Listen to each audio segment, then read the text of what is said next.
In the town of Tracy, in Northern California, April 2009. A farmer laying irrigation pipes makes a grisly discovery. Take a look. A suitcase. Inside it is the tiny corpse of a missing 8-year-old girl. The police search for her has captured the hearts and minds of the nation.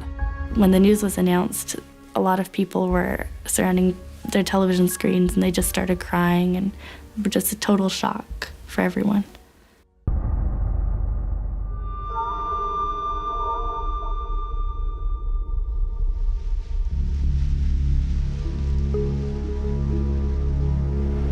"28-year-old Melissa Huckabee is a familiar face in her grandfather's church. Her grandfather is the pastor at the local church. Did you know that few people know more than 3 or 4 of the commandments? Really? If they'd study the commandments in more detail, they'd find they're not a list of do-nots, but rather God's guide to the good life. The single mother teaches Sunday school. One of her pupils is her 6-year-old daughter, Madison.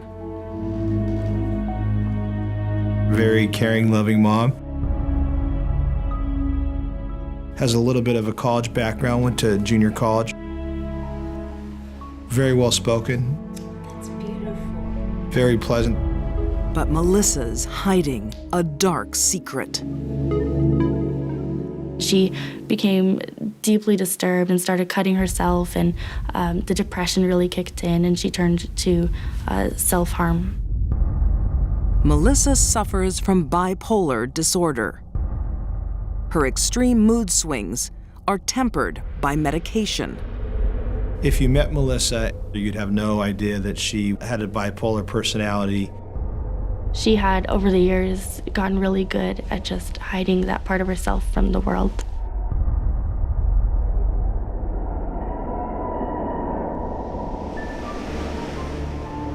Melissa and her daughter live in a trailer park. A regular playmate is 8-year-old Sandra Cantu. But instead of encouraging the friendship with her daughter, Melissa is jealous. Sandra, it's time to go home. Melissa had to be the center of an attention. Melissa struggled to share a relationship that involved 3 people. She needed to be in a relationship that she can manipulate. Another little friend is Melody, and she is about to experience Melissa's jealousy firsthand. Hey kids, come and get a drink. In January 2009, she drugs her daughter's playmate with her bipolar medication, benzodiazepine.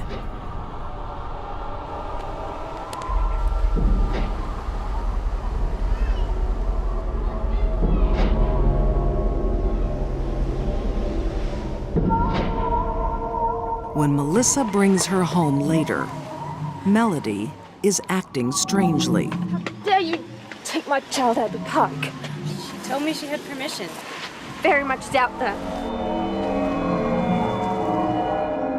Melody started exhibiting some lethargic behaviors Stay away from my daughter. and lost control of her body. And so Melody's mom became concerned, rushed her to the hospital. Little Melody is okay once the benzodiazepine wears off. Her mom tells police she believes Melody has been drugged.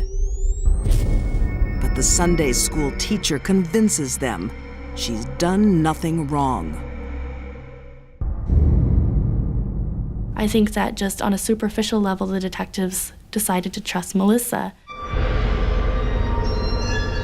But they shouldn't.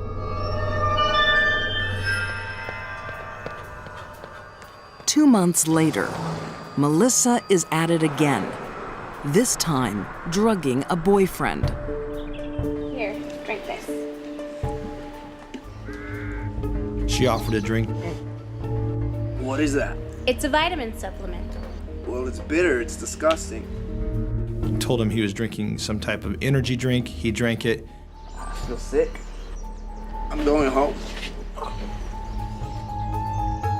Later that night, police find him passed out behind the wheel and assume he is drunk. He gets arrested. His blood's taken.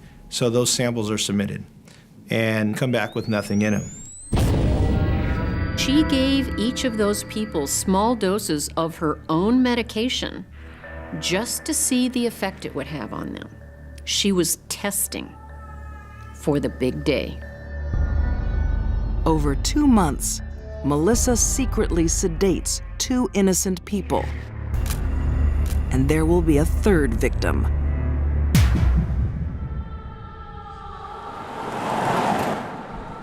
Eight-year-old Sandra Cantu is the darling of the Orchard Estates trailer park in Tracy. Thanks for doing the gardening, Sandra. That's okay. Is there anything else I can do for you today?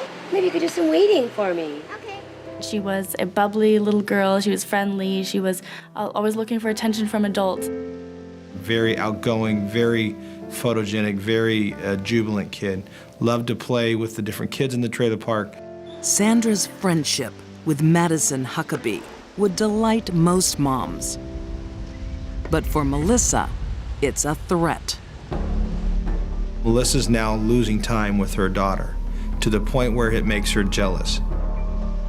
That's all she had left was Madison. She didn't have a husband. She couldn't keep her boyfriend. Her grandparents were getting tired of her. But March 27th, 2009, will be Sandra Cantu's last play date.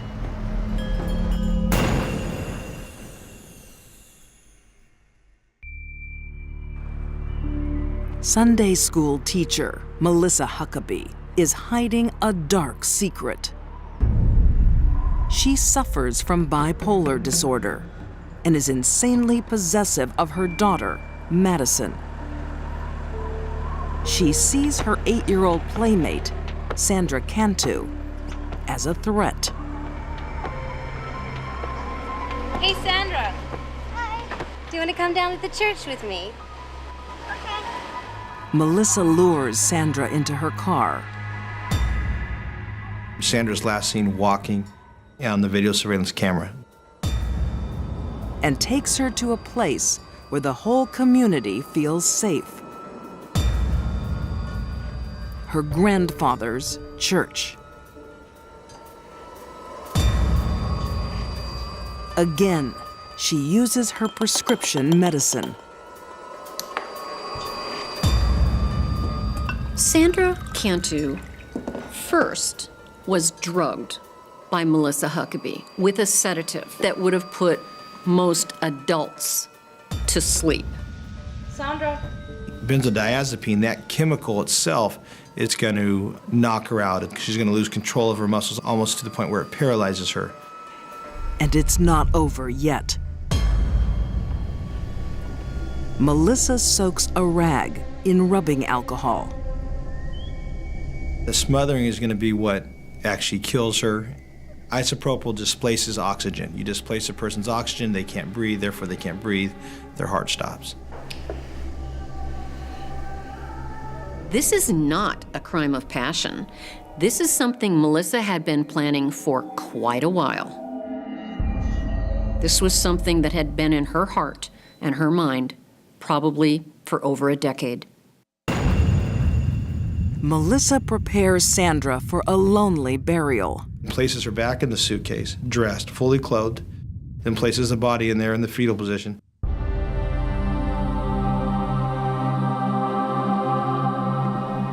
She drives Sandra's body to a murky irrigation pond. Where she dumps her, pushes the suitcase into the water.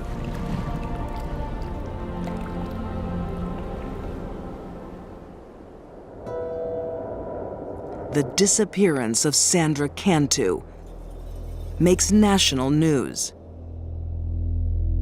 Community would gather outside the mobile home park and hold a candlelight vigil, and there would be prayers, People would sing.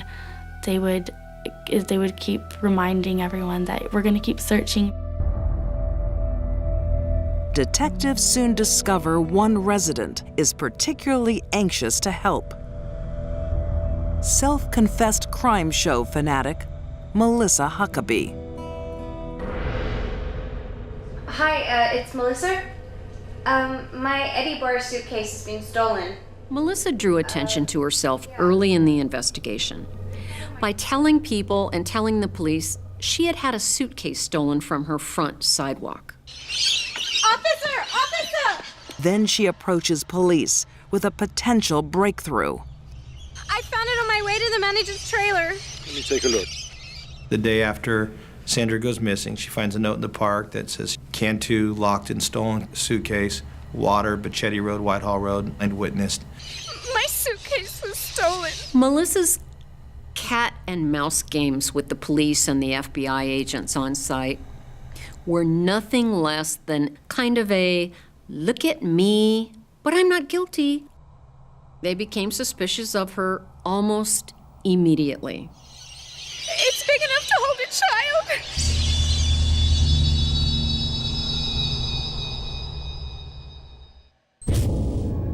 The police retest the blood samples taken months earlier from Melody and Daniel Plowman. This time, they're specifically looking for Melissa's prescription medication. In their blood, we found benzodiazepine, one of the chemicals in one of the 3 prescription antidepressant medications that Melissa takes for her bipolar. She was testing the dosing. How much of her bipolar medication would she have to give someone? It was all working up to the moment when she would drug Sandra Cantu. But there is even more horrific news.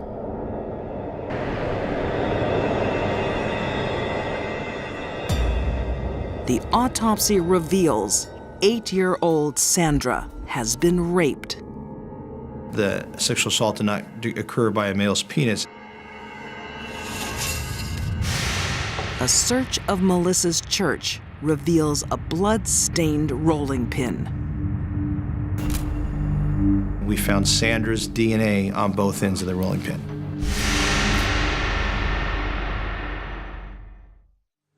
Detective Tim Bauer thinks wannabe criminologist Melissa staged the rape to throw police off her scent.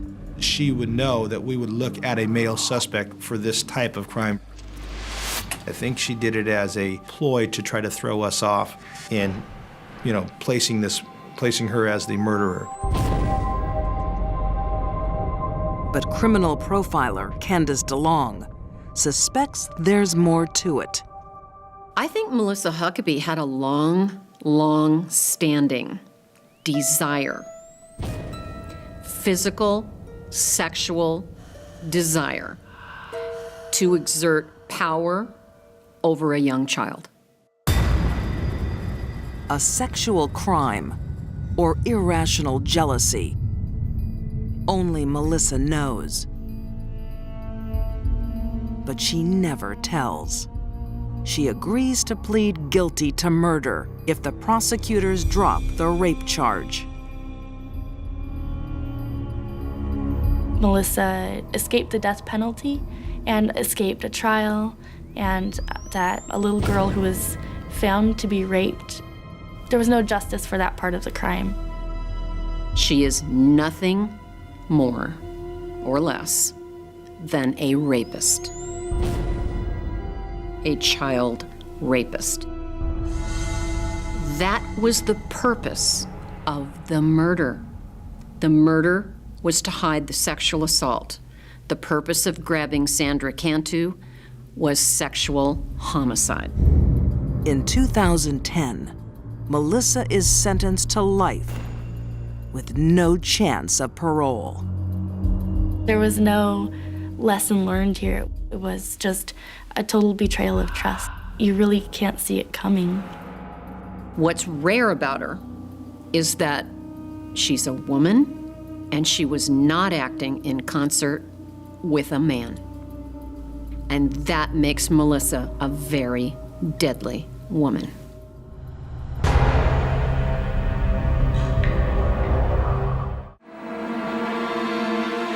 Lumberton, North Carolina, 1970. A common household tragedy. Thomas had been smoking in bed and started the fire by himself. He burns to death in his own bed. Everyone felt so badly for poor Velma. Her husband burned up in this fire. 38-year-old widow, Velma Burke, slowly recovers from her loss.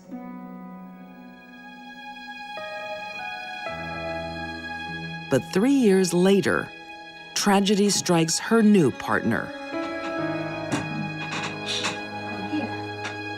Nobody understood what was wrong with him. He already did have health problems. His lungs were shot. He was diabetic. When he died, again, Velma was a sympathetic widow. Is Velma cursed? Everyone thinks so. Indeed, Velma has known suffering since she was young. Velma had a dreadful childhood. Her father was an alcoholic. He was abusive. There was so much wrong. You knew she was going to come out of that childhood as damaged goods.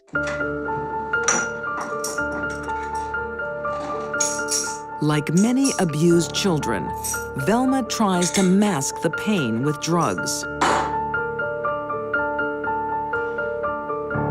Velma started using prescription drugs and abusing prescription drugs. She's soon an addict, and doctor shops to get prescriptions.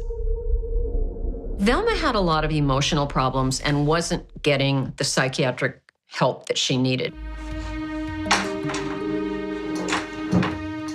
Without professional help, her addiction gets worse. And Velma becomes desperate for money. Eventually, Velma got into the same problem many addicts do. She needed to steal to get money to pay for her habit. Velma!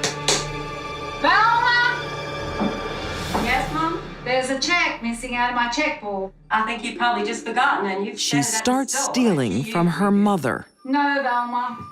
Velma was addicted to drugs. Mama, I'm sure you did. Drugs that would cause her to have wild mood swings. And Velma was a thief. I'm going to the bank about it. I really don't think that's necessary, do you?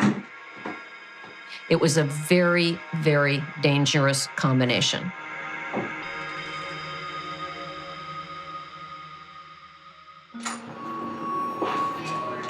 Velma is a desperate addict who has developed a unique coping mechanism: murder.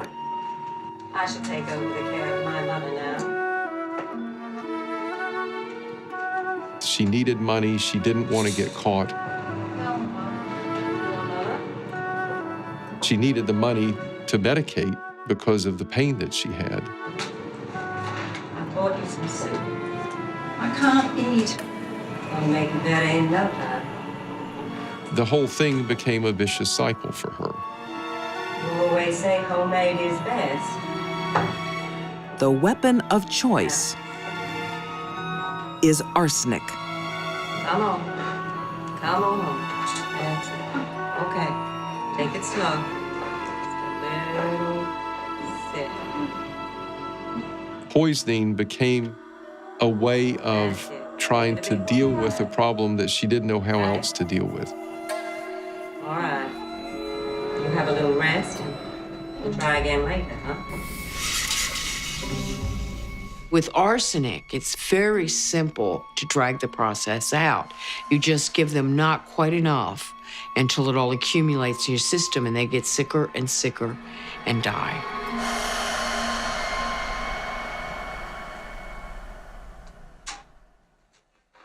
No one suspects Velma. I'm sorry for your loss. Because arsenic symptoms mimic normal ailments of the elderly.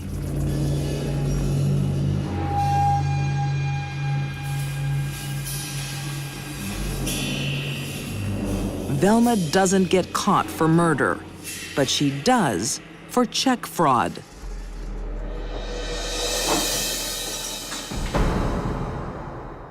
After a short jail term in 1975, she's free to start again. Montgomery, I have some lovely warm soup for you. She got a job caring for an elderly man. And his wife was a bit younger than he was, but she had her health problems too.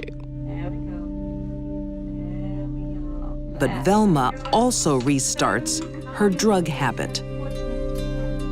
She needs money. It is an honor and a privilege. And she's living with easy targets. Reassuring, thank you.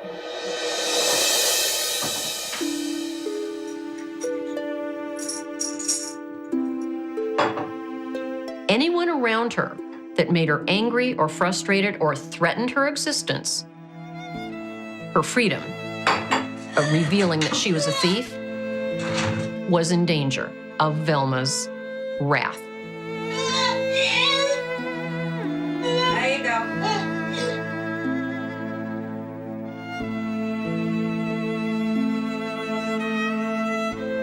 Within a year, Montgomery Edwards is dead.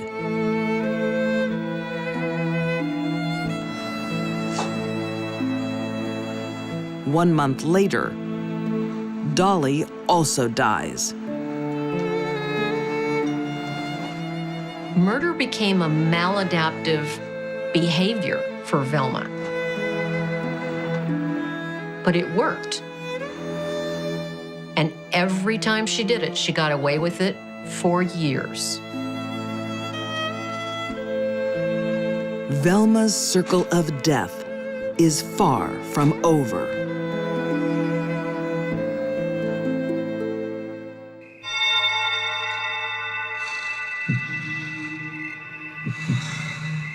In the 1970s, in Lumberton, North Carolina, the people close to Velma Barfield keep turning up dead.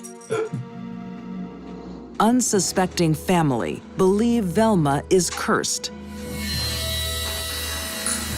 But in truth, she's addicted to prescription drugs, and to buy them, she kills.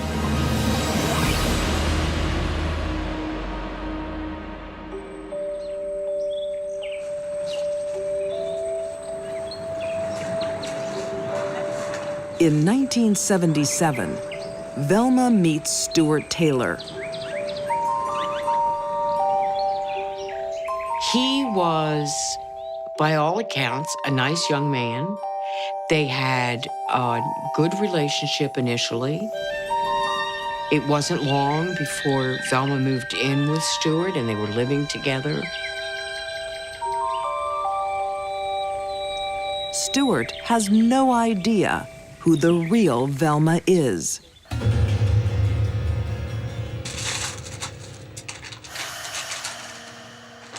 When he finds a letter from a prison inmate to his girlfriend, Hurry. What you do? he's shocked. Honey, you never told me about this. What? You never told me you were in prison. What are you doing? What do you mean, what am I doing? Why are you keeping secrets from me? This is my... You can tell me these things. Why are you holding back? I don't want to go there. It's just... He was outraged. She did not tell him about her imprisonment. I'm gonna tell everybody about you and your secrets. What are you talking about? I don't know you dare. He threatened to expose her, as it were, to other people. I'm out of here. Wait, you get back here. What are you talking about? This is your... I don't trust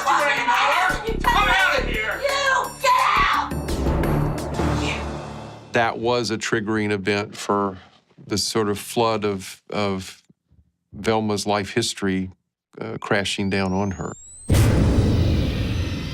When Velma is stressed, her prescription drugs are not enough. She needs to end the source of her pain. She was frightened, and she fell back into her old habits.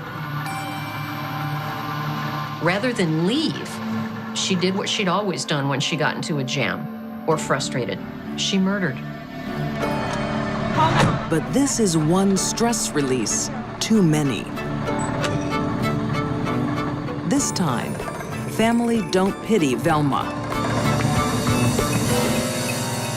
They accuse her. An autopsy of her fourth victim confirms suspicions. They found the effects of arsenic in his internal organs, and they knew how he had died.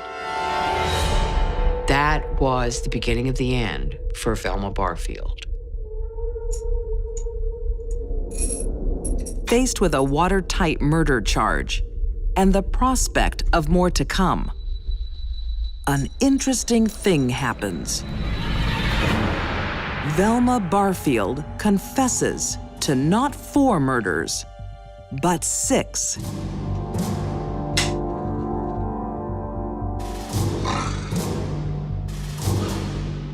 Her first husband, Thomas Burke, didn't leave his cigarette burning. Velma set him on fire.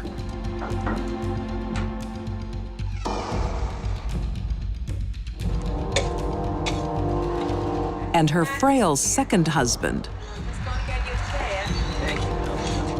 another poison victim.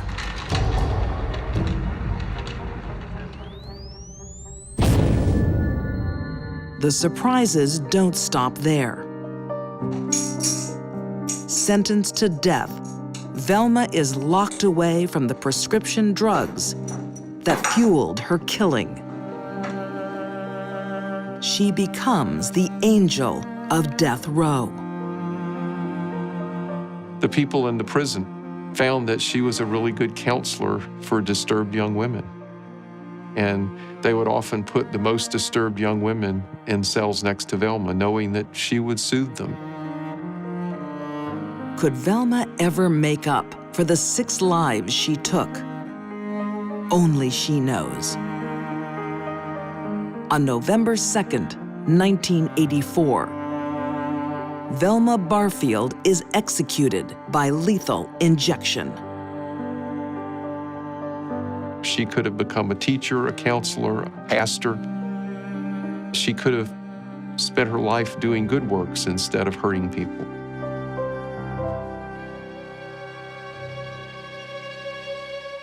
Envy of others can be dangerous. That would be her dream, to own such a property. It can turn neighbor against neighbor.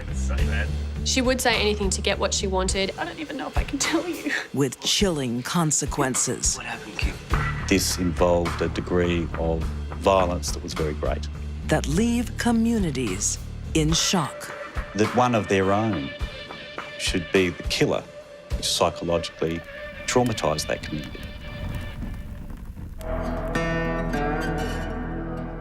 2006, Nowra, New South Wales, Australia. A small, peaceful town where Greg Hossa and his wife, Catherine McKay, own a horse farm. They were just a loving couple, gave their time for community groups and organisations. They board horses on their property.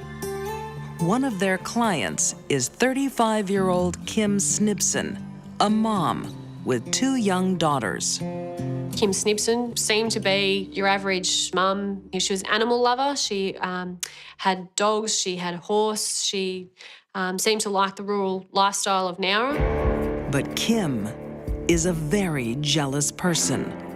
She envies Greg and Catherine's small property. She can only dream of owning one, for now. Champagne Shires would be her dream, to own such a property. It reflected all the things that she loved the most, touching upon her connection with animals. Kim has a dark side she hides from her family, and an evil plan. For a significant period of time, she had plans which involved the infliction of violence to obtain something, probably property. We could do this. We'll kidnap them, get them to sign the house over to me, and then kill them. She tries to recruit acquaintances to help. What do you think? Most think she is joking. Yeah, sure, Kim. No worries. She's not. No, I'm serious. We could do this. And we could split the money 50-50. There was a history of manipulative behaviour, lying in order to achieve her ends. There was the element of seeking people to sign over property to her. Friends try to warn Kim's devoted husband, Paul, Then she said if I could help her to kill them. about her bizarre plots. Give us a break. You're mad. My wife would never say that. But he doesn't believe their stories. Paul, she did say that. Bye, honey. Kim is a very bright person. She did. Unfortunately, she used that intellect of hers for evil. Kim has the perfect place to stable her horse, in the caring hands of Greg and Catherine. She went to the property regularly to tend to her own horse and got to know Greg and Catherine in that way. They were very well respected and loved in that town. It's a small town, everybody knows each other. Kim always wants something for nothing and doesn't pay the bill. She owed them $300 for taking care of her horses. It's a small amount. Listen, I just wanted to let you know I can't afford to pay my bill right now. But I promise I will pay as soon as I can. It's okay. When have you got it? Thank you. Thanks. Greg and Catherine are understanding, but that doesn't make Kim happy. Instead, it fuels her jealousy of the couple. She envied what they had. Clearly, she had her sights on them. Kim starts fantasizing about owning their horse property. She wanted them to somehow sign over their farm to her. It's an insane idea. But like she's done in the past, she tries to recruit help.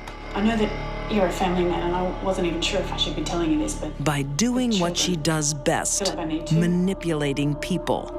There was a history of manipulative behaviour, lying in order to achieve her ends. She spins neighbor Andrew Flintjar a wicked lie about Greg and Catherine. Andrew was told by Kim that the couple had sexually abused her child and had videoed the episode. That's disgusting. People like that should be shot. Exactly. They need to be punished. Yeah. I should belt him for touching her. The pervert. There was no evidence at any time in court that Catherine or Greg had engaged in anything like that. Andrew thinks it's just muscle she wants. Up for it? With Andrew on board, Kim approaches another neighbor. Stacey Lee Caton was a known criminal. He had said that he had wanted to get his life back on track. What happened, Kim? Kim fabricates a different story. He drugged me.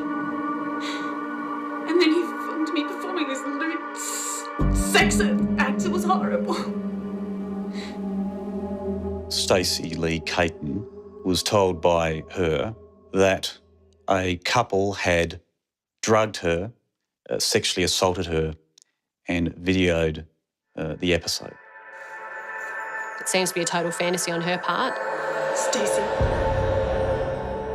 So she employed a means of modulating the story, depending on the person who was the recipient of it, to press the right buttons. The theme was always one of sexual impropriety. And of course, nothing excites people's sympathy more than that. Two men, Stacey. two different lies, but both take the bait. I want to get back at him. She knew exactly what to say to each one to get them worked up enough to help her kill. It was a very dangerous thing for her to do, because these two had never met each other before and had no reason to meet. I'll help you, Kim. Just tell me what you want me to do. Both men underestimate Kim's true nature. 100% there. Ken Snibson was the perfect sociopath. Make him pay. Sociopaths love to manipulate other people. It's fun for them. They consider it part of the chase, part of the leading up to any crime. Kim's ready to make her twisted dreams a deadly reality. Finally, she worked up to the ultimate crime. I've got an idea. It's going to take a lot of work.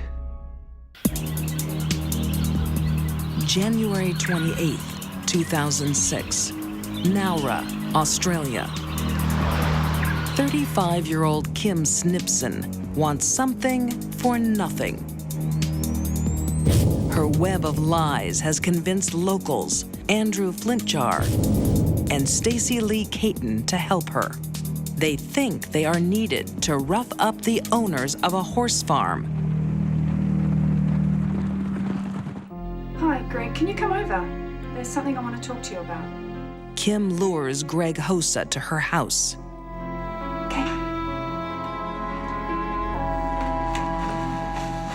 See you coming. It's coming. He came quickly after that conversation occurred. He didn't think that he was in any danger or that there would be any problem.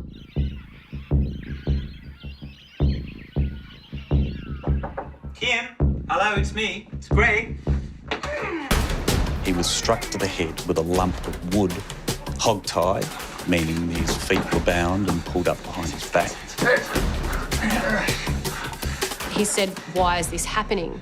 Andrew Flintjar has said it's because of what you did to the kids, or he said something about being a pedophile. The men finally realize they have been told different lies. Which is not what Stacey Lee Caton had heard at all. That, according to him, that's not why he was there. Kim must have known that the point in time would be reached where her lies would be exposed. But she would have then taken things to the point of no return. With Greg in agony, Kim calls his wife, Catherine. It's Kim. It's a call any wife would dread. There's something I need to tell you about Greg and I. We've been having an affair. Yeah, now it's good. See you in a minute. There had never been any affair between Greg and Kim Snibson. Kim, what are you going on about? What's that phone call about? Greg would never do such a thing to me. She too was hog-tied. She too had a sock stuffed in the mouth and tape wrapped around her mouth as well. One can imagine the fear suffered by these people. This involved a degree of violence that was very great. Kim gives Andrew and Stacey Lee chilling instructions. It's more than they bargained for. Keep an eye on. We're going to go get the barrel. They collected 44-gallon drums from Champagne Shires and brought them back to the house. In an ominous move, Catherine is shoved into the oil drum. Kim has a horrific way to deal with her neighbor's resistance.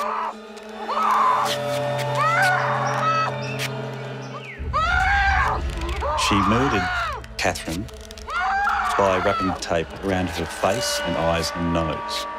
And they stood there and watched her die over several minutes.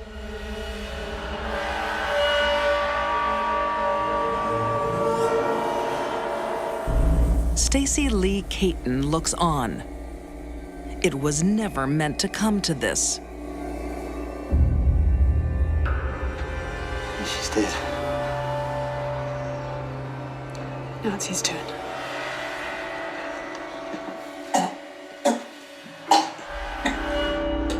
Kim's got a different plan for Greg.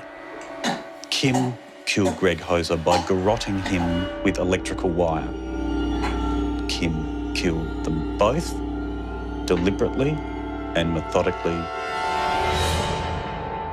Kim is a natural-born killer. She wanted to commit murder. Kidnapped and brutally forced into makeshift coffins, a loving husband and wife are dead. Once it got dark, the barrels were loaded into the back of Kim Snibson's station wagon and taken out to the state forest.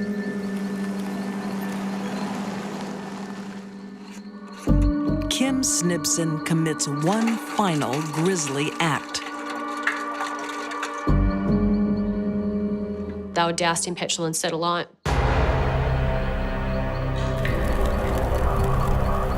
Incinerating the bodies was done for no other purpose than to destroy evidence that those two poor people had ever been to Kim's house that day. I have been involved in some shocking crimes involving dreadful brutality. This case stands out because in my career, I can only reasonably expect to come across one or two sociopaths, and that's what Kim Snibson is. Within hours, unable to live with the horror he's been part of, Stacey Lee Caton reveals the murderous deed. Stacey Lee Caton went next door to his sister's house and spoke to her and her husband and gave them some details of what happened, and they took him to the police station. The community was devastated by it. Devastated. That one of their own should be the killer was something which psychologically traumatised that community.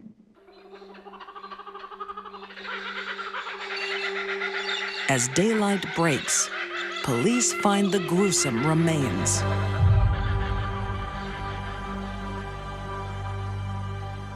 All that remained of Catherine was her right foot, and little remained of Greg. Thanks to Stacey Lee's confession, Kim's quickly arrested. Her delusion of taking over the horse farm would never be realized. Would Kim have regret? None. There will be no remorse from Kim Snibson. It's not in her nature. I sat there in that courtroom for a couple of weeks and she didn't seem to be shedding any tears. Andrew Flintjar was found guilty of kidnapping and sentenced to 7 years. Stacey Lee Caton was jailed for 16.5 years for aiding and abetting murder. On September 5th, 2008, Kim Snibson is found guilty of murdering Greg Hoser and Catherine McKay. She is sentenced to 32 years. I think Kim's the only person that really knows why she did what she did. A small town in Australia will never be the same.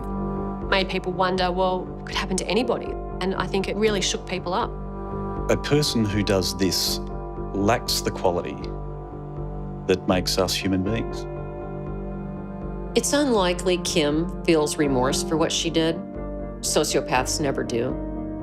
If she ever does emerge from prison, watch out.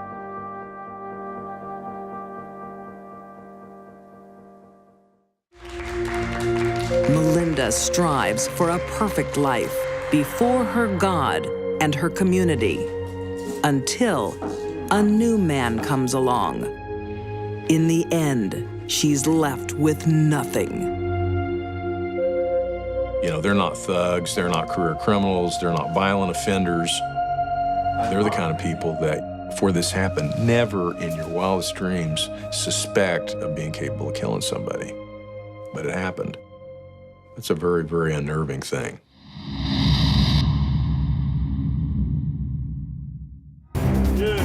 Some women know what they want from an early age. Do it. To live the life of a gangster.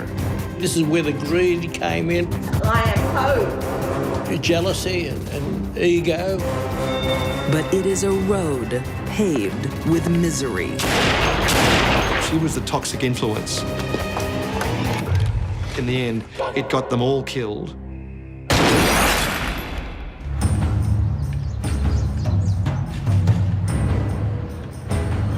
In the late 1990s, the city of Melbourne, Australia, is gripped in a bloody gangland war. Before it's over, some 30 gangsters will be gunned down on suburban streets. Crime matriarch Judy Moran's family is at the heart of the blood battle. Million-dollar drug dealers with mortal enemies. They were mixed up in shootings, robberies, bashings. They're just disgraceful pieces of humanity. The first to fall is Judy's oldest son, Mark. Shot dead in cold blood. Through all this violence, Judy underestimated the other side. She was continually egging the boys on. You can deal with these guys. She always thought the Morans would somehow triumph. But 3 years later, second son Jason is killed. This was Judy's world, a world where violence was king. All could be dealt with, my darling.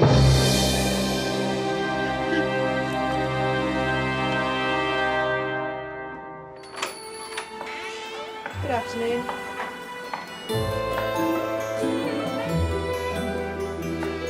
Judy was born into crime. Her father's a thief, and he passes on his family values. It's just over there. Judy was a champion shoplifter. She would walk out wearing 4 coats or several yards of silk tucked under your dress. She learnt to steal the best. Only the best for Judy. They didn't fit. Thank you. Judy was raised on mean streets that all had to do with her being attracted to bad boys. When it's time for Judy to spread her wings, she falls head over heels for another hustler and thief, Louis Moran. She enjoyed being the girlfriend of a thief more than she enjoyed the normal life. She relished it. Champagne to celebrate? Yeah, champagne sounds perfect. You look like you've had a win. Together, they set out to make their mark, doing what they know best, fleecing the unsuspecting. Another one for the lady. Thank you. That'd be great. Judy used to be able to distract attention, position a person. Oh. Cheers. Louis, who was an expert pickpocket, would dip the bloke, as it's called, and they'd be none the wiser. Better get back to my friend. Oh, okay then. They managed to subsist on that sort of thing for quite a while. And on Adam's like? Yeah, Adam's like. In the 1990s, the Morans hit the jackpot. Illegal drugs. Suddenly money was flowing like never before. She started to see herself as almost criminal royalty. But it is a deadly business. After losing 2 sons, Judy loses her husband to gang wars. Mrs. Moran? By now, she is a criminal celebrity. I am a wife with no husband and a mother with no children. How the hell do you think I feel? Oh, Mrs. Moran? It gave her a chance to have interviews, and it gave her a chance to flounce around like an old tart.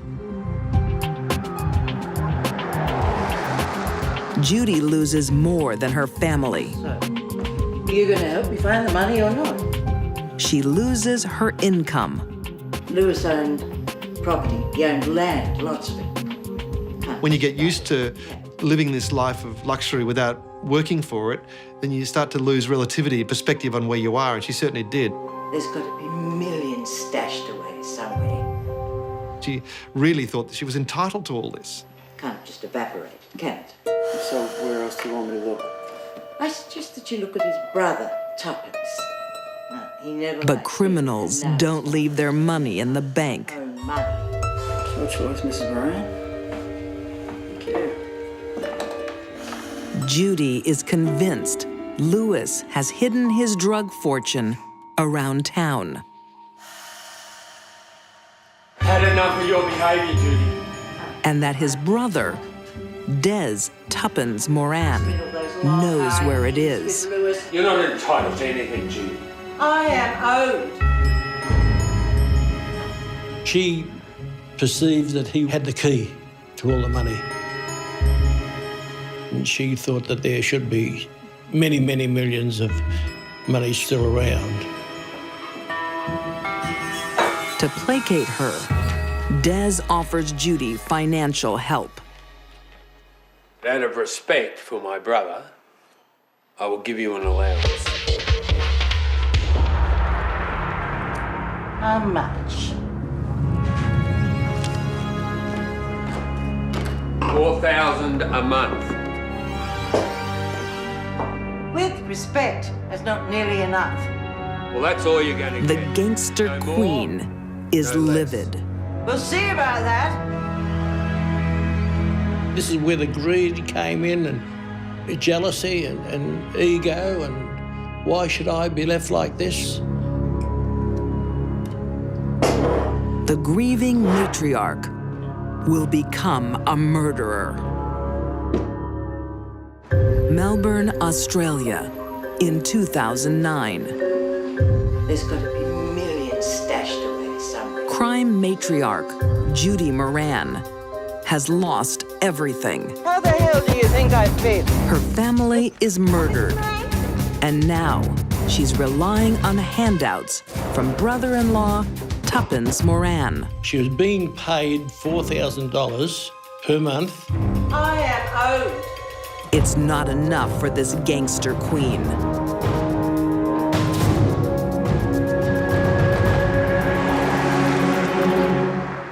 Nuts, I've got a favour to ask you, and it could be worth millions to you. I'm listening. Tuppence. Judy decides there should be one more dead Moran. The problem is he won't give it up. She hires help. A shooter named Nuts. So now, the only way that we can get that money is to get rid of the man. Judy was in a world that killing was an acceptable behavior. Yeah? I'm guessing she was probably upset and angry at her losses. And murder was simply not that difficult for her. Okay. Now here's to it. Okay?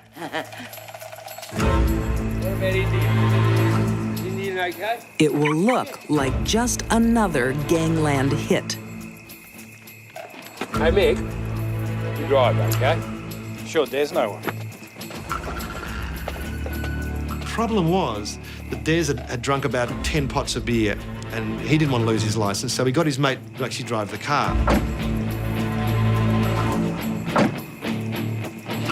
Nuts strides up thinking the driver must be Des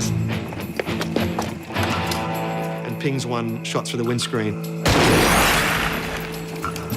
Miraculously, it lodges in the steering wheel. He goes to fire again, but now the gun jams.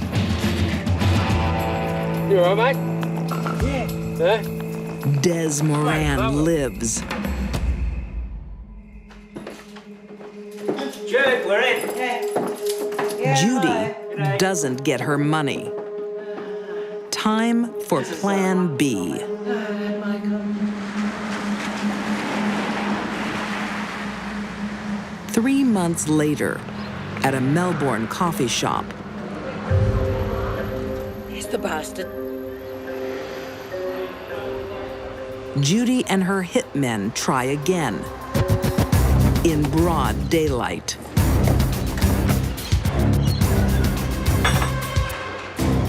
I can't imagine why she would do it, because you don't get any money out of dead people.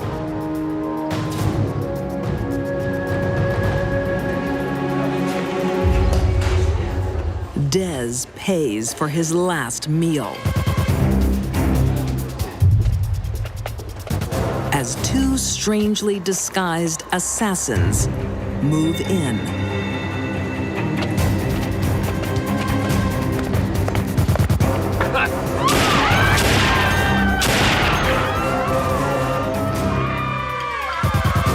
Nuts is not going to mess this up a second time. He goes and puts 4 into Des on the ground and kills him outright.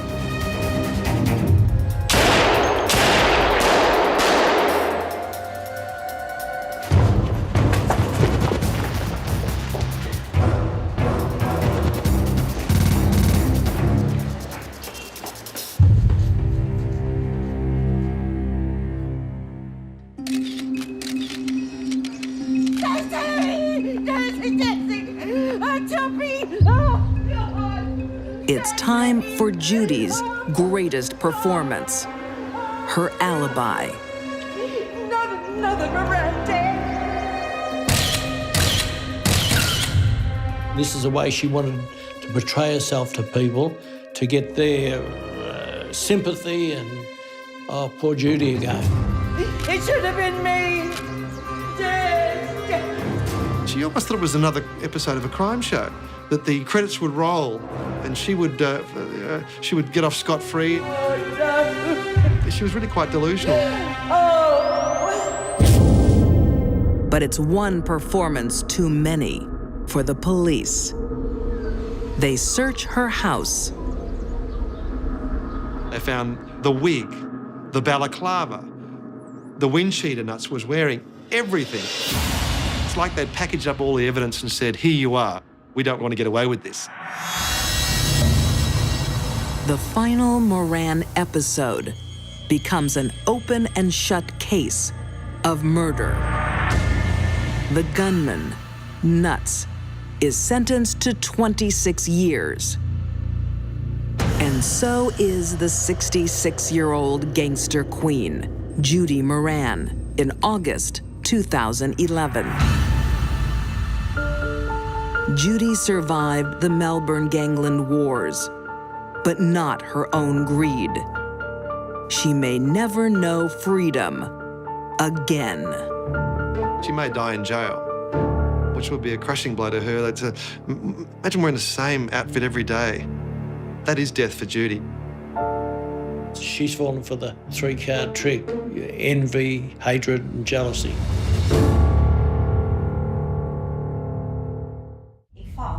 Love is a powerful force, but love alone can't keep children safe. When you think of a grandmother, you don't think of someone who's capable of doing such an act. When this grandma says she'll take care of the kids, she means permanently. This was a crime motivated by pure selfishness.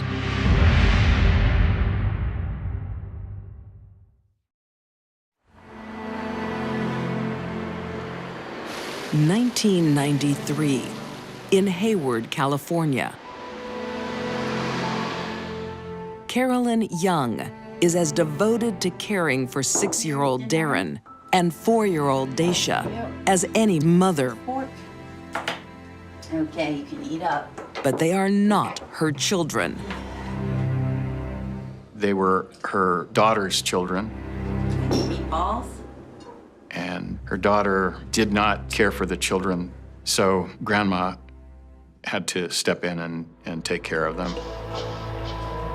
25-year-old Vanessa Torres has never looked after her own children. The children's mother had problems with drugs and prostitution. Carolyn Young had custody of both children because their mother was deemed unfit as a parent. So she had custody of these children since they were infants. Oh, that was great. Until now, the youngsters' two different fathers have nothing to do with them. And that's the way Grandma Carolyn likes it. Darren and Daisha had two different fathers. Darren's parents never married and had separated when Darren was very young, so Darren didn't see his father for most of his life. The mother and the grandmother, they didn't want him in the picture. But in 1993, that suddenly changes. I got a question. How can I owe $12,000 in child support payments? The boy's father, Bruce Barrington, has been looking for Darren since he was a toddler. Carolyn Young applied for child support. The Family Support Division found out the whereabouts of this young Marine Corps sergeant. He said, well, thank God, I've been looking for my son, and I want to be reunited with him. I will go to court if I have to get the child back. And so he took legal steps to get custody. Carolyn has made a mistake by asking for child support. She has now revealed her grandson's whereabouts. She just did not want to see Darren return to his father's custody. Carolyn did not want these two kids separated, the kids she had taken care of since they were infants. They can't do that. She makes outlandish threats. I will kill these children before I let them go with Bruce. I will kill them. She even talked about killing the children rather than losing custody. They can come with me. But nobody believed that she would do it.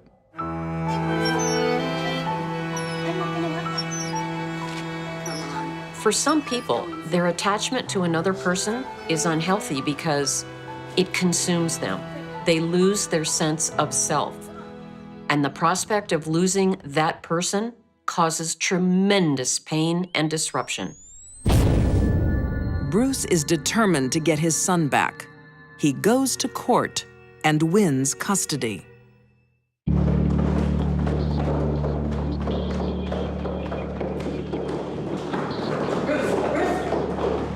I'm his mother. I've always been his mother. I have looked after him. He can't be separated from his sister. You can't have him. I appreciate everything you've done for Darren. He went through the proper channels, and his family situation was deemed appropriate for taking custody of the child. He was married. His wife had had a baby, as a matter of fact. The law has spoken. The court has spoken. He's my son. I think the stress of losing Darren I will not let you separate the children. was caused by something deep-seated in Carolyn that she had not dealt with, possibly a desertion by someone in her past when she was a little girl. After years of daily devotion, she is shattered at the idea of losing her grandson. Darren belongs to her. For some women, a person that they love is not so much a person as a possession, and they can't live without it. Can you join them up with Sam? Now what started as an idle threat seems like her only option. Some women find it easier to kill than to say goodbye.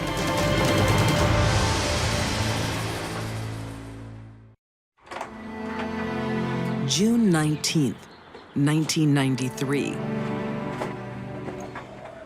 Bruce Barrington has won custody of his 6-year-old son, Darren. Wait, he's finally coming home. See you soon. And is excited to be picking him up. Across town, his son and his sister from another father are asleep. But Carolyn Young has no intention of handing over her grandson. Bruce, I tried to tell you that the children should not be separated, that Daisha and Darren were happy together and they needed each other. but you were too bullheaded to listen. Carolyn did not want to relinquish custody of Darren back to his father, who was coming to pick him up that same day.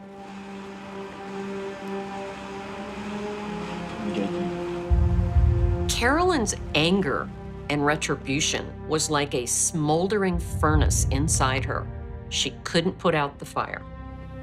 She probably was operating under the misguided notion that if I can't have these children, no one can.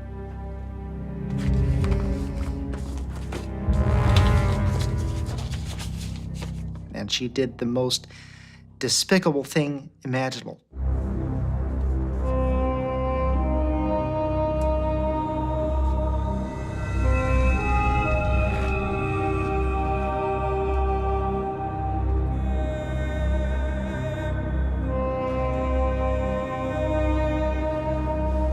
There's nothing more despicable than the brutal murder of innocent children, and this one was really a horrendous crime. Unbelievable in its depravity.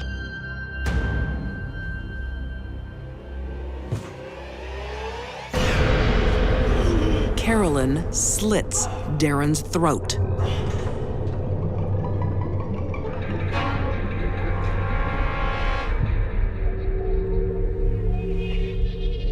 This was a crime motivated by pure selfishness. When you think of a grandmother, you don't think of someone who's capable of doing such an act. I just don't understand how you can slaughter someone that you love. Carolyn had a cigarette. She had time to stop and think about what she was doing, to pause and perhaps put down the knife and call for help. But she didn't. Vanessa Torres, the boy's mother, woke up and found her son Darren in bed with his throat slit. It was certainly a chaotic scene. Vanessa reported that she saw her mom's kimono covered in blood. In complete horror, she asked her mother, "Mama, why did you do this? Why did you kill my child?" They need to stay together. It is about to get worse. Grabs the baby girl, Daisha, slits her throat, and stabs her in the chest as well. The boy's mother manages to call 911.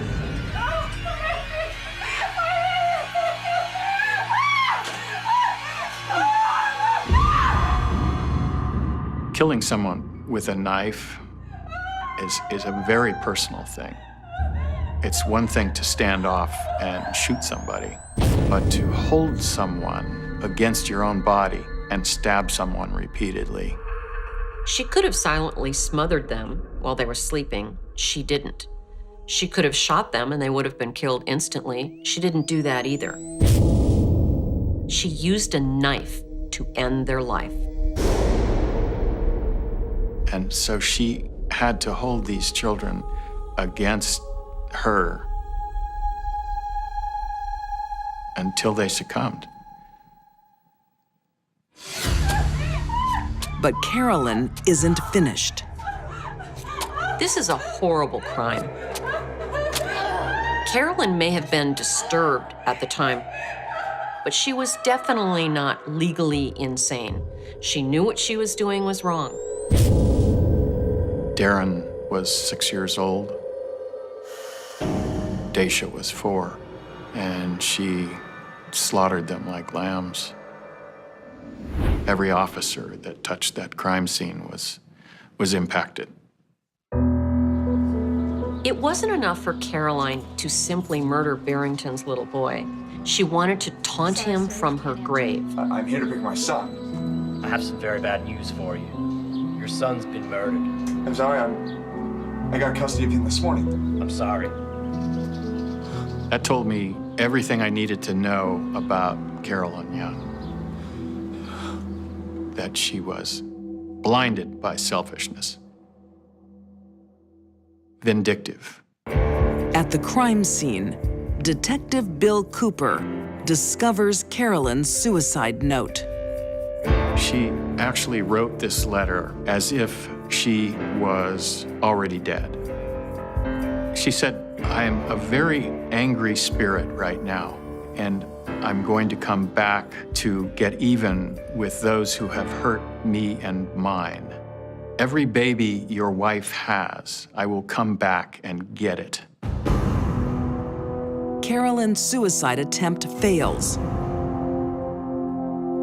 In 1995, Carolyn Young is convicted of 2 counts of murder and sentenced to death.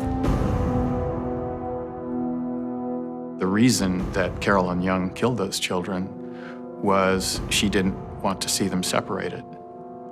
I know that doesn't make any sense, but that's the way she kept them together. Carolyn doesn't die by human hands, but natural causes. After 10 years in jail, her death comes from kidney failure. It's always difficult to understand why children were murdered, but Carolyn's case is the most selfish, egregious murder of children I've ever studied. In my career, there are a few cases that I wish I could forget about, but can't, and this is one of them.